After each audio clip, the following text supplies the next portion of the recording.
Breaking news చూస్తున్నారు. భారత్ పాక్ సరిహద్దుల దగ్గర యుద్ధ వాతావరణం కనిపిస్తుంది. అయితే ఎల్ఓసి దగ్గర కొన్ని కవ్వింపు చర్యలకు పాల్పడింది పాకిస్తాన్.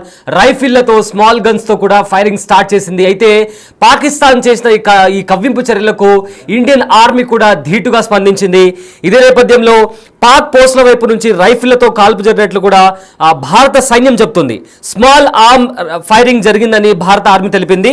రైఫిళ్లు పిస్తలతో జరిగే కాల్పులను స్మాల్ ఆర్మ్స్ ఫైరింగ్ అంటారు. అయితే పాక్ దాడులను సమర్థంగా తిప్పికొట్టారు భారత జవాన్లు. ఎలాంటి దాడులకు దిగినా తగిన బుద్ధి చెప్పేందుకు ఇప్పుడే ఎప్పటి నుంచి నిరంతర లేఖ దగ్గర భారత బలగాలు రెడీగా ఉన్నట్లు ఆర్మీ చెబుతుంది.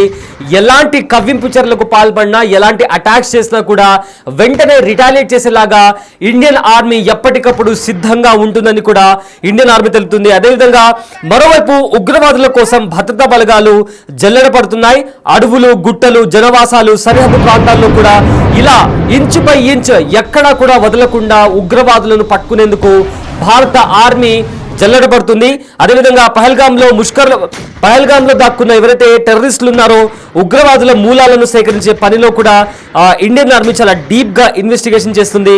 అదేవిధంగా భద్రతా బలగాలు ఎవరైతే 3 ఉగ్రవాదులు గతంలోనూ దాడిలో పాల్గొన్నట్లు గుర్తించారు. కాశ్మీర్లో ఎవరైతే అక్కడ లోకల్స్ ఉన్నారో వాళ్ళని టార్గెట్ చేసుకుని కూడా కొన్ని దాడులు జరిగాయి. గతేడాది కాల్పులు జరిపారు. అదేవిధంగా ఆదిల్ హుసేన్ అనే వ్యక్తి అతనితో పాటు మరో 3 కోసం కూడా ఇండియన్ ఆర్మీ జల్లెడ పడుతుంది. వీరు 3 ప్రజెంట్ కాశ్మీర్లో ఉండి మరో అటాక్స్ ని కూడా ప్లాన్ చేస్తున్నట్లు కొన్ని విశ్వసనీయ వర్గాల నుంచి సమాచారం వచ్చింది. అయితే వీళ్ళ 3 ఉగ్రవాదులు కాశ్మీర్లోని కొన్ని ప్రాంతాల్లో దాక్కుని ఉన్నట్లు తెలుస్తుంది. అయితే వాళ్ళని పట్టుకోవడం కోసం అదేవిధంగా రీసెంట్ గా కాశ్మీర్లో జరిగిన దాడులకు సంబంధించి ఎవరైతే ఉగ్రవాదులు ఉన్నారో వాళ్ళ మూలాలు ఎక్కడున్నాయి, వాళ్ళ స్థావరాలు ఎక్కడున్నాయని జల్లెడ పట్టే పనిలో ఉన్నారు ఇండియన్ ఆర్మీ. అయితే ఒకసారి గతంలో చూసుకుంటే 2024 అక్టోబర్లో గగన్గిరి ప్రాంతంలో 6 కూలీలను చంపారు ఈ టెర్రరిస్టులు. ఆ తర్వాత బార్ములాలో కూడా 2 ఆర్మీ జవాన్ల పైన కూడా కాల్పులు జరిపారు. వాళ్ళ మరణానికి ఈ ఉగ్రవాదులు కారకులయ్యారు. అదేవిధంగా స్థానికంగా ఉంటున్న కొందరి సహకారంతో ఈ ఉగ్రముఖ రెచ్చిపోతుంది. ఆదిల్ హుసేన్, అదేవిధంగా అలీభాయ్, హసీం మూసా ఈ 3కి పాక్ నుంచే డైరెక్ట్ గా సహాయం అందుతోంది అని తెలుస్తుంది.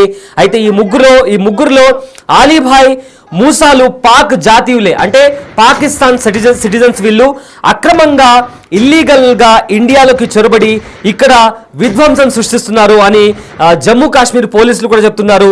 అదేవిధంగా ప్రజెంట్ ఎల్ఓసి దగ్గర పాకిస్తాన్ కవ్వింపు చర్యలకు పాల్పడింది. ఈ నేపథ్యంలో ఎలాంటి దాడిని కూడా ఏ రకంగా ఒకవేళ ఎయిర్ స్ట్రైక్ చేస్తారా, లేదా త్రూ వాటర్ అటాక్ చేస్తారా, లేదా త్రూ ల్యాండ్ అటాక్ చేసినా కూడా సిద్ధంగా ఉన్నాము. ధీటుగా పాకిస్తాన్ ఆర్మీకి సమాధానం చెప్పేందుకు రెడీగా ఉన్నామని చెప్పి కూడా ఇండియన్ ఆర్మీ ఇప్పటికే చాలా క్రిస్టల్ క్లియర్ గా తన పవర్ ని చాటుకుంటూ ఇప్పటికే ఇండియన్ గవర్నమెంట్ కూడా రెడీగా ఉంది.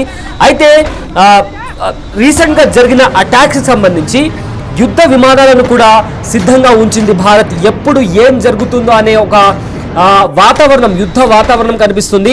అయితే ఎలాంటి పరిస్థితులైనా ఎదుర్కొనేందుకు సిద్ధంగా ఉన్నామని కూడా డిఫెన్స్ మినిస్ట్రీ అలానే రక్షణ శాఖ కూడా చెప్తుంది. అధికారికంగా కొంతమంది ఎవరైతే ఐఏఎస్ ఆఫీసర్స్ ఉన్నారో, డిప్లొమాట్స్ ఉన్నారో వీళ్ళందరినీ అలర్ట్ చేసి ఎప్పటికప్పుడు పాకిస్తాన్ చేసే కవ్వింపు చర్యలను తిప్పుకొట్టేలా భారత్ సిద్ధంగా ఉంది. అదేవిధంగా ఇంటెలిజెన్స్ పరంగా కూడా ఒకవేళ సైబర్ టెర్రరిజం సంబంధించి అటాక్ చేసినా కూడా దాన్ని కూడా తిప్పికొట్టేలాగా కూడా భారత్ రెడీ అయింది. అదేవిధంగా ఏ క్షణమైన యుద్ధం జరిగేలా కనిపిస్తున్న ప్రస్తుత పరిస్థితుల్లో ఇప్పటికే భారత వైమానిక దళం కూడా సిద్ధంగా ఉంది.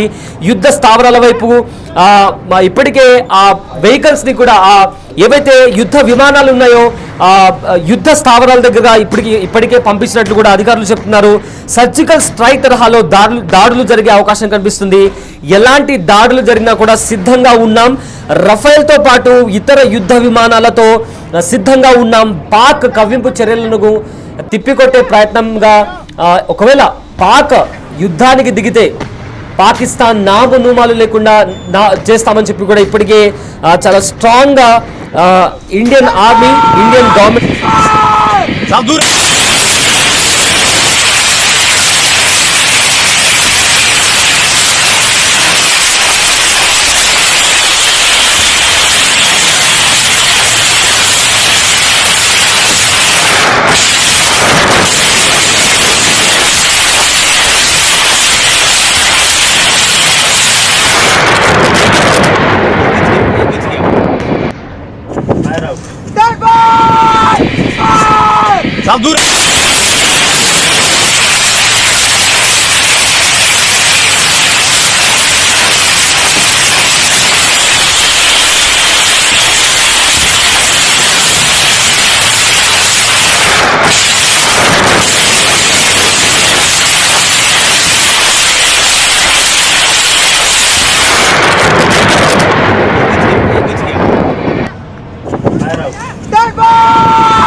అయితే ఇక్కడ ఇంకో ఇంపార్టెంట్ థింగ్ ఏంటి అంటే పహల్గామా ఉగ్రవాద దాడికి జవాన్లు ప్రతీకారం తీర్చుకున్నారు. అయితే ఉగ్రవాది ఆసిఫ్ షేక్ ఇంటిని కూడా పేల్చేశారు జవాన్లు. ఎల్ఈడి బాంబు అమర్చి అతని ఇంటిని, ఆ ఉగ్రవాది ఇంటిని ధ్వంసం చేశారు. పహల్గామా ఉగ్రదాడిలో ఆసిఫ్ షేక్ది కీలక పాత్ర ఉన్నట్టు తెలుస్తుంది. అయితే పాక్ టెర్రరిస్టులతో చేతులు కలిపి నరమేధం సృష్టించాడు. ఆసిఫ్ షేక్ కోసం ఇప్పటికే కుంబింగ్ కూడా కొనసాగుతుంది. అయితే పాకిస్తాన్ ఎల్ఓసి దగ్గర కవ్వింపు చర్యలకు పాల్పడింది. రైఫిళ్లతో, స్మాల్ రేంజ్ పిస్తళ్లతో కూడా ఫైరింగ్ స్టార్ట్ చేసింది. స్మాల్ ఆర్మ్ ఫైరింగ్ అని కూడా దీన్ని అంటారు. సో ఇలాంటి ఫైరింగ్ జరిగినప్పుడు దీనికి ధీటుగా కూడా ఇండియన్ ఆర్మీ ఇప్పటికే సమాధానం ఇచ్చినట్టు తెలుస్తుంది. అయితే మొత్తం మీద ప్రజెంట్ ఎల్ఓసి దగ్గర ఒక యుద్ధ వాతావరణం కనిపిస్తుంది. భారతదేశం అలానే మన ఇండియన్ ఆర్మీ పాకిస్తాన్ పై సైనిక చర్య జరపొచ్చనే ఊహాగానాలు ఊపందుకున్నాయి. అదేవిధంగా మీడియా కథనాల ప్రకారం ప్రజెంట్ భారతదేశం ఏదైనా చర్య పూనుకుంటే తాము దానికి సిద్ధంగా ఉన్నామంటూ ఇప్పటికే పాకిస్తాన్ కూడా తెలుతుంది.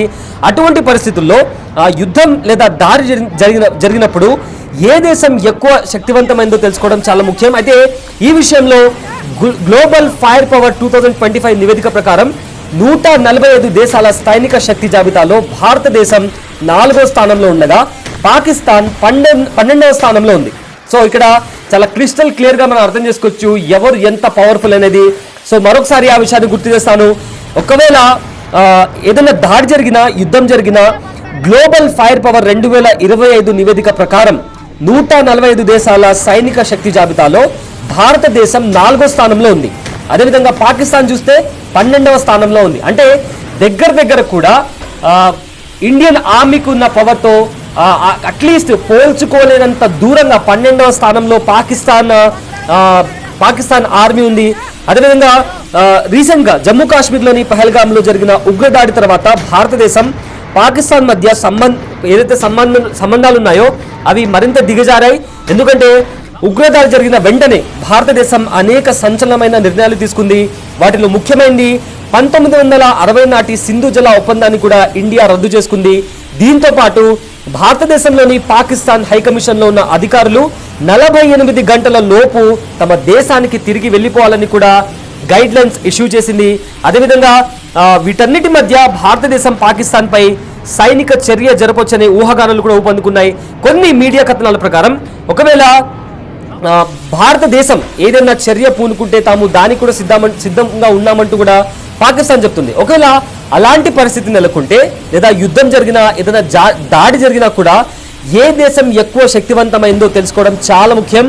ఈ విషయంలో ఒకసారి ఇందాక నేను చెప్పినట్లు గ్లోబల్ ఫైర్ పవర్ 2025 నివేదిక ప్రకారం 145 దేశాల సైనిక జాబితాలో భారతదేశం 4వ స్థానంలో ఉండగా పాకిస్తాన్ 12వ స్థానంలో ఉంది. అయితే భారత సైన్యంలో 14.44 లక్షల మంది క్రియాశీల సైనికులు ఉన్నారు. మరోవైపు 11.55 లక్షల మంది రిజర్వ్ దళాలు, 25.27 లక్షల మంది పారామిలిటరీ దళాలు ఉన్నాయి. సైన్యం ముందడుగులో సామగ్రిలో ఆధునిక స్వదేశీ సాంకేతిక పరిజ్ఞానం, అద్భుతమైన ఎక్విప్మెంట్ కానీ మిషనరీస్ కానీ ఇండియాలో ఉంది. అదేవిధంగా భారతదేశంలో 4200 ట్యాంకులు ఉన్నాయి. ఇందులో అర్జున్ ట్యాంక్, T-90 భీష్మ వంటి ప్రమాదకరమైన ట్యాంకులు ఇండియాలో ఉన్నాయి. ఒకవేళ ఇలాంటి ట్యాంక్స్తో పాకిస్తాన్ పై మనం యుద్ధం చేస్తే పాకిస్తాన్ ఆల్మోస్ట్ కంప్లీట్గా డిస్ట్రాయ్ అయిపోతుందనే లాగా పవర్ఫుల్ మెషనరీస్ మన దగ్గర ఉన్నాయి, పవర్ఫుల్ వెపన్స్ మన దగ్గర ఉన్నాయి. అయితే పాకిస్తాన్ పై ఒకవేళ యుద్ధం జరిగినా, దాడి జరిగినా మన దగ్గర ఉన్న ఎక్విప్మెంట్ కావచ్చు, మన దగ్గర ఉన్న సోల్జర్ పవర్ కావచ్చు, మన దగ్గర ఉన్న టెక్నికల్ థింగ్స్ కావచ్చు, వీటన్నిటిని బేస్ మీద పాకిస్తాన్ పై ఒకవేళ భారత్ యుద్ధం చేస్తే అజేయంగా మార్చే శక్తి ఇండియన్ ఆర్మీ దగ్గర ఉంది, భారత్ దగ్గర ఉంది. అర్జున్ ట్యాంక్ను భారత్లో స్వదేశీ అంటే ఇండియాలో డెవలప్ చేశారు. అయితే T-90 భీష్మ రష్యాకు చెందింది. దీని తర్వాత ఇండియాలో దాన్ని అప్గ్రేడ్ చేశారు. భారత సైన్యం దగ్గర పినాక రాకెట్ వ్యవస్థ ఉంది. అదేవిధంగా ఎన్నో మిసైల్స్ కూడా ఉన్నాయి. ఈ మిసైల్స్ ఒకవేళ టార్గెట్ చేస్తే టార్గెట్ని తప్పకుండా ఖచ్చితంగా వెళ్ళి ఆ టార్గెట్ని ఢీ కొట్టేలాగా ఇండియన్ ఆర్మీ దగ్గర వెపన్స్ అండ్ దాంతోపాటు మిసైల్స్ కూడా ఉన్నాయి. అయితే ఈ ఆయుధాలు ఏవైతే ఉన్నాయో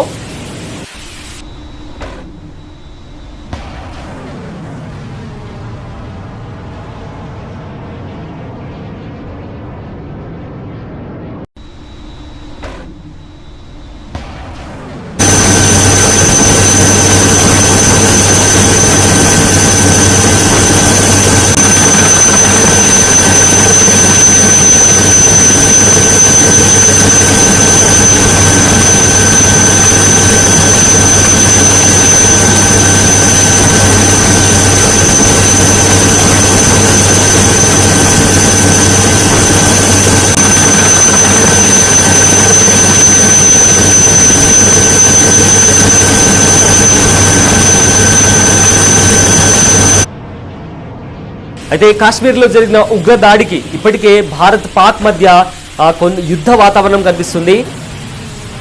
బార్డర్ దగ్గర ఇప్పటికే పాకిస్తాన్ కవ్వింపు చర్యలకు పాల్పడింది.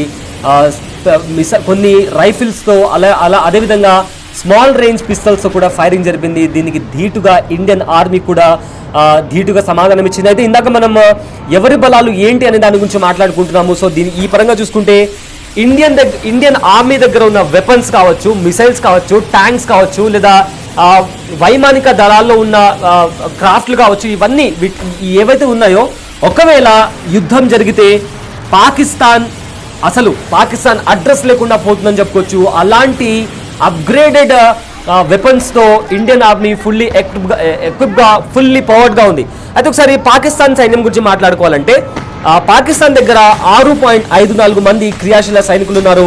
దాదాపు 3,742 ట్యాంకులు ఉన్నాయి. 50,523 సాయుధ వాహనాలు ఉన్నాయి. 759 ఫిరంగి యూనిట్లు ఉన్నాయి. అదేవిధంగా 692 రాకెట్ లాంచర్స్ ఉన్నాయి. పాకిస్తాన్ దగ్గర 2,622 ట్యాంకులు ఉన్నాయి. అయితే ఇవి భారతదేశం దగ్గర ఉన్న వాటితో పోలిస్తే సగం మాత్రమే, అంటే మనకు దగ్గరలో కూడా లేరు. ఇందాక నేను ఒక నివేదిక ప్రకారం చెప్పినట్లు 145 దేశాలుంటే ఇండియా ఆర్మీకి సంబంధించి, డిఫెన్స్కి సంబంధించి 4వ స్థానంలో ఉంటే పాకిస్తాన్ ఎక్కడో 12వ స్థానంలో ఉంది. సో వాళ్ళ దగ్గర ఉన్న యుద్ధ పరికరాలకు సంబంధించి ఇండియాతో కంపేర్ చేసుకుంటే ఇండియన్ ఆర్మీ దగ్గర, ఇండియన్ డిఫెన్స్ ఫోర్సెస్ దగ్గర ఉన్న వెపన్స్తో పోల్చుకుంటే పాకిస్తాన్ దగ్గర సగం కూడా లేవు. ఇది గణాంకాలు చెప్తున్నాయి. ఇందాక చెప్పుకున్న గ్లోబల్ ఫైర్ నివేదిక అని చెప్పాను, ఆ గణాంకాలు చెప్తున్నాయి. అయితే ఎయిర్ అటాక్ కూడా ఒకవేళ నావీ నుంచి లేదా గగనతలంలో కూడా ఇండియన్ ఆర్మీదే పై చేయింది. భారత వైమానిక దళం మొత్తం మీద భారత వైమానిక దళంలో 2,229 విమానాలు ఉన్నాయి. అయితే వీటిలో 600 యుద్ధ విమానాలు ఉన్నాయి. ఒకసారి మనం బిగ్ టీవీ స్క్రీన్ పైన కూడా చూస్తున్నాము. భారత వైమానిక దళం నేవీతో కలిసి చేస్తున్న ఒక డ్రిల్ అది. సో భారత వైమానిక దళం గురించి మాట్లాడుకుంటే భారత వైమానిక దళం కూడా అందులో కూడా భారతదే పై చేయి. సో మొత్తం మీద 2,029 విమానాలు భారత వైమానిక దళంలో ఉన్నాయి. అయితే వీటిలో మొత్తం మీద 600 యుద్ధ విమానాలు ఉన్నాయి.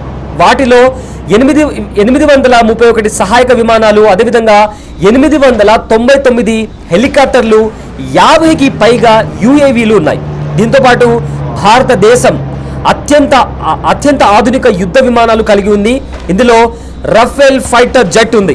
అదేవిధంగా దీంతోపాటు మిరాజ్ 2000, MiG-29 ఫైటర్ జెట్ ఉన్నాయి. అలాగే భారత వైమానిక దళం బ్రహ్మాస్, అస్త్ర, రుద్రం, ఆకాశ్ వంటి క్షిపణి వ్యవస్థలను కలిగి ఉంది.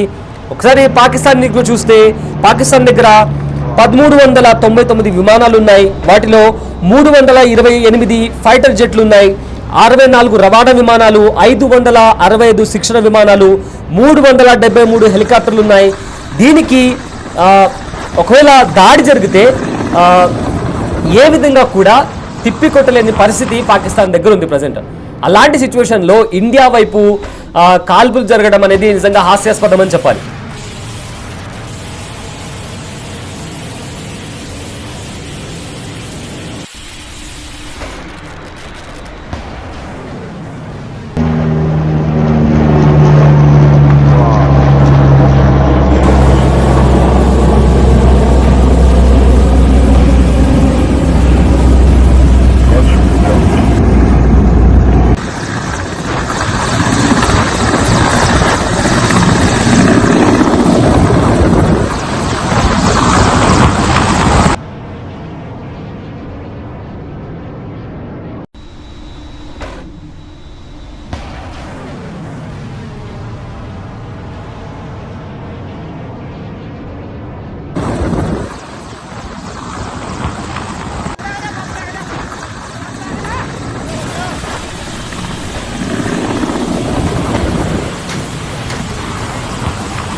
సో ఇందాక మనం మాట్లాడుకుంటున్నట్టు ఆర్మీకి సంబంధించి ఒక డిఫరెన్సెస్ చూసుకుంటే ఇండియన్ ఆర్మీ దగ్గర ఉన్న వెపన్స్కి సంబంధించి కావచ్చు, లేదా వైమానిక దళానికి సంబంధించి కావచ్చు, పాక్ దగ్గర సగం కూడా లేవు. అలాంటిది ఇండియా వైపే యుద్ధానికి దిగడానికి కవింపు చర్యలు చేపడుతుంది పాకిస్తాన్. అంటే ఒకవేళ యుద్ధం జరిగితే ఇందాక నేను చెప్పుకున్నట్లు మన